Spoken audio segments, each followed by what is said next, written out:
बिस्मिल्लाहिर्रहमानिर्रहीम। मुअज़्ज़िज़ दोस्तों, अस्सलाम वालेकुम। जैसा कि हर मुसलमान को पता है कि इस दुनिया को चलाने वाली अल्लाह ताला की ही ज़ात है और इस दुनिया में अल्लाह ताला के सिवा कोई और खुदा नहीं है। लेकिन अगर कोई काफिर अल्लाह ताला को चैलेंज करे और खुद को खुदा कहे तो फिर उसके साथ क्या होगा। आज की इस वीडियो में हम आप लोगों को चंद ऐसे मुनाफिक लोगों के बारे में बताएंगे कि जिन्होंने खुदाई का दावा किया और उसके बाद उनका क्या अंजाम हुआ। तो चलो वीडियो को शुरू करते हैं। वीडियो को आगे बढ़ाने से पहले आप दोस्तों से एक छोटी सी रिक्वेस्ट है कि वीडियो को लाइक और चैनल को सब्सक्राइब करना मत भूलिएगा। प्यारे दोस्तों, नंबर 2 पे है अब्रहा। 571 सदी ईस्वी में यमन पर एक जालिम बादशाह की हुकूमत थी जिसका नाम अब्रहा था। उसने यमन में एक गिरजा घर तमीर करवाया था और ये चाहता था कि हर शख्स जो यमन में रहता है वो मक्का मुकरमा की बजाय इस गिरजा घर में आकर इबादत करे और इस गिरजा घर को अपना खुदा मान ले। लेकिन जब मुसलमानों को पता चला तो उन्होंने इसके खिलाफ बगावत की। फिर इसने कसम खाई कि माज़अल्लाह ये खाना काबा को गिरा देगा। उसके बाद ये अपनी फौज लेकर मक्का मुकरमा पहुंच गया। उसके लश्कर में सिपाहियों के साथ साथ हजारों की तादाद में हाथी और घोड़े भी शामिल थे। जब ये बैतुल्लाह के करीब पहुंचा तो अचानक परिंदों का एक बहुत बड़ा झुंड नमूदार हुआ और खाना काबा का तवाफ शुरू कर दिया। दोस्तों, ये अल्लाह ताला का मौजज़ा था कि उसने अपने हरम की हिफाजत के लिए परिंदों का एक झुंड भेज दिया। अब्रहा के हाथियों और घोड़ों ने जब इन परिंदों को देखा तो वो बौखला गए और इधर उधर भागने लगे।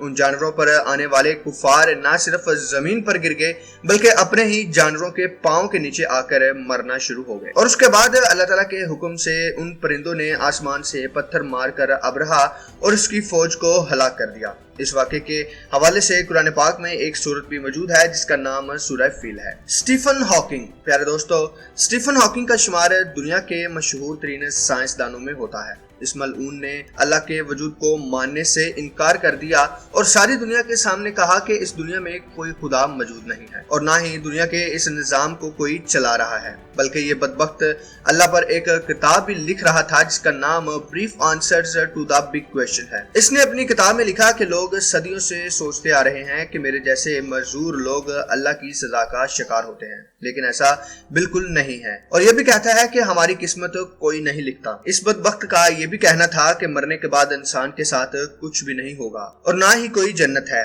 इसने एलानिया तौर पर यह बात कही कि इस दुनिया में खुदा का कोई वजूद नहीं है और ना ही वो किसी खुदा पर यकीन रखता है। लेकिन इस बदबख्त को इल्म ही नहीं था कि ये किस पाक ज़ात के बारे में बकवास कर रहा है। प्यारे दोस्तों, इसके बाद इस मलऊन पर अल्लाह ताला का अजाब ऐसे आया कि जिस रात इसने ये कौल बोले थे उससे अगले ही दिन इसकी मौत वाक़या हो गई और कोई नहीं जानता कि इसकी मौत कैसे हुई। इसकी मौत पूरी दुनिया के लिए इबरत है कि जो शख्स भी अल्लाह ताला की वहदानियत को ललकारता है उसका अंजाम ऐसे ही होता है। Andrew Thomas. प्यारे दोस्तों, ये शख्स एक ब्रिटिश बिजनेसमैन था और शिप बिल्डिंग का काम भी करता था।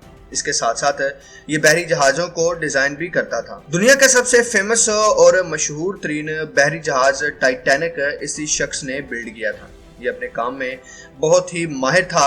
अपने इसी टैलेंट की वजह से ये बहुत गरूर और तकब्बुर में आ गया। जब इसने टाइटैनिक जहाज बनाया तो ये गरूर में आ गया और दावा करके कहने लगा कि इस जहाज का डिजाइन इतना परफेक्ट है कि नाउज बिल्लाह इसे खुदा भी समंदर में डबो नहीं सकता। दोस्तों, जैसे ही पहली दफा ये जहाज समंदर में उतारा गया तो जैसे ही ये नॉर्थ अटलांटिक ओशन के करीब पहुंचा तो वहां एक आइसबर्ग से टकरा गया। जैसे ही ये आइसबर्ग से टकराया तो उसमें बहुत चौड़ा शगाफ पड़ गया और समंदर का पानी जहाज के अंदर दाखिल होना शुरू हो गया जो कि जहाज के डूबने का सबब बना। प्यारे दोस्तों, आपको बताता चलूं कि जब इस जहाज को समंदर में उतारा गया तो उस वक्त इस जहाज में दुनिया के बड़े बड़े बिजनेसमैन भी शामिल थे।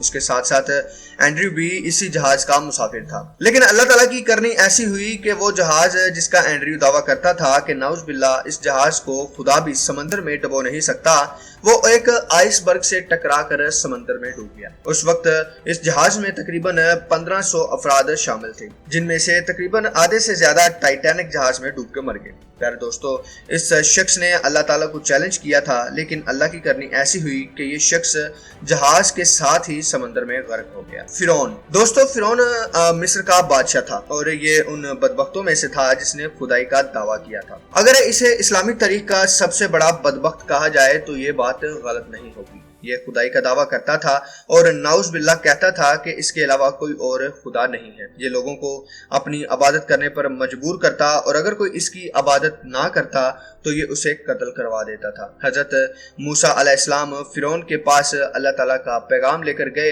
اور اسے کہا کہ وہ لوگوں پر ظلم کرنا بند کر دے ورنہ تم پر اللہ تعالیٰ کا عذاب نازل ہوگا۔ یہ سننے کے بعد اس نے کہکے لگانا شروع کر دیے اور آپ علیہ السلام کا مذاق اڑانا شروع کر دیا اور کہنے لگا کہ یہاں تو صرف ایک ہی خدا ہے اور وہ میں ہوں اور نہ ہی میں کسی کا حکم مانتا ہوں۔ حضرت موسیٰ علیہ السلام وہاں سے چلے گئے۔ اس کے بعد فرعون نے آپ علیہ السلام اور ان کی قوم بنی اسرائیل کو قتل کرنے کا ارادہ کر لیا۔ پھر اللہ تعالیٰ نے حضرت موسیٰ علیہ السلام کی مدد فرمائی اور حکم دیا کہ وہ اپنی قوم کے ساتھ دریائے نیل کو پار کر کے دوسری سائڈ پر چلے جائیں۔ اس کے بعد فرعون نے بھی حضرت موسیٰ علیہ السلام کا پیچھا کیا اور دریا کو عبور کرنے کی کوشش کی، لیکن حضرت موسیٰ علیہ السلام نے اپنا عصا دریا میں مارا تو اللہ کے حکم سے دریا میں راستہ بن گیا، جس سے حضرت موسیٰ علیہ السلام اپنی قوم کو لے کر گزر گئے۔ اور جب فرعون اس راستے سے گزرنے لگا تو اللہ تعالیٰ نے اس راستے کو بند کر دیا، جس سے فرعون اور اس کی فوج دریا میں ڈوب کے مر گئی۔ پیارا دوستو، ویسے تو فرعون پانی میں ڈوب کر مر گیا تھا، لیکن اللہ تعالیٰ نے اس کی لاش کو قیامت تک آنے والے لوگوں کے لیے عبرت کا نشان بنا کر رکھ دیا تاکہ لوگ اس کو دیکھ کر عبرت حاصل کریں۔ نمرود دوستو، نمرود کا نام تو تقریباً ہر مسلمان نے ہی سنا ہوگا۔ یہ اپنے وقت کا بہت ہی ظالم ترین بادشاہ تھا اور خدائی کا دعویٰ کرتا تھا اور لوگوں کو مجبور کرتا تھا کہ وہ اس کی پوجا کریں۔ اللہ تعالیٰ نے حضرت ابراہیم علیہ السلام کو بھیجا تاکہ وہ اس کو دعوت دین دے۔ جب حضرت ابراہیم علیہ السلام نے اس کو دعوت دین دی تو یہ بہت غصے میں آ گیا اور کہنے لگا کہ اپنے اللہ سے کہو کہ میرا مقابلہ کرنے کے لیے اپنی فوج بھیجے۔ صرف اتنا ہی نہیں بلکہ یہ وہی بدبخت اور خبیث انسان تھا جس نے حضرت ابراہیم علیہ السلام کو آگ میں ڈالا، لیکن وہ آگ اللہ تعالیٰ کے حکم سے حضرت ابراہیم علیہ السلام کے لیے ٹھنڈی ہو گئی۔ اس کے بعد اللہ تعالیٰ نے نمرود کا مقابلہ کرنے کے لیے مچھروں کی ایک فوج بھیجی۔ یہ مچھر اتنی تعداد میں تھے کہ انہوں نے نہ صرف نمرود کی فوج کا خون پیا بلکہ ان کا گوشت بھی کھا گئے اور صرف ان کی ہڈیاں باقی رہ گئی تھی۔ اس کے بعد ایک مچھر ناک کے ذریعے نمرود کے دماغ میں گھس گیا۔ جب بھی وہ مچھر نمرود کے دماغ میں کاٹتا تو نمرود اپنا سر دیوار پر مارتا، یہاں تک کہ وہ سکون حاصل کرنے کے لیے لوگوں سے جوتے اور ہتھوڑے بھی دماغ پر لگواتا تھا۔ اللہ تعالیٰ نے اسے دنیا کی سب سے ادنا مخلوق کے ذریعے اس مقام پر پہنچا دیا تھا کہ جن لوگوں سے یہ زبردستی سجدے کرواتا تھا انہی لوگوں سے جوتے کھا کر یہ مر گیا۔ پیارے دوستو، بے شک جو لوگ اللہ تعالیٰ کو چیلنج کرتے ہیں ان کا انجام یہی ہونا چاہیے۔